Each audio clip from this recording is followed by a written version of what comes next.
চেন্নাই টেস্টে পরাজয় চোখ রাঙাচ্ছে বাংলাদেশকে। ব্যাটিং ব্যর্থতায় কাল হয়ে দাঁড়িয়েছে শান্তদের জন্য, এমনটাই ধারণা সাবেক অধিনায়ক তামিম ইকবালের। টেস্ট ক্রিকেটে বাংলাদেশের শেখার আরও সুযোগ রয়েছে বলে মনে করেন এই ব্যাটার।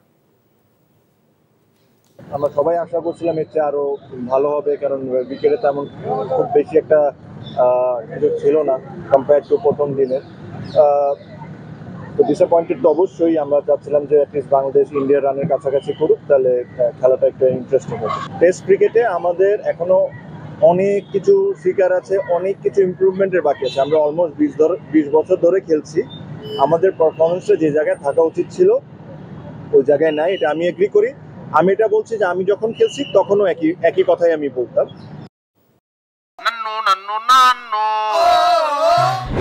আরে সপ্তাহ একটা ব্র্যান্ডের গুলা আমার বংশ ব্র্যান্ডের কি আপা বিষয় কত বেশি গরিবের এলাকায় আপনি এমন পাড়া দিব না গুরু গুরু ভিতরতে সব বাইরে হয়ে যাবে। আরে ওইটা থামো না, তোরে যদি ইসলামিক সাইড সবাই আমি ডিভোর্স না দিছি আপনারা কি হোগারে কালিয়া পড়ল। আমরা সিয়ামি তুমি আমারে আম্মা ডাকলাকে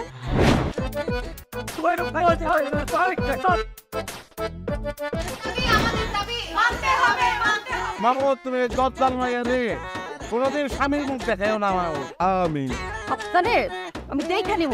হাতে লাগে বেতারে হাত ছাইরা দাও সোনার চাচারে।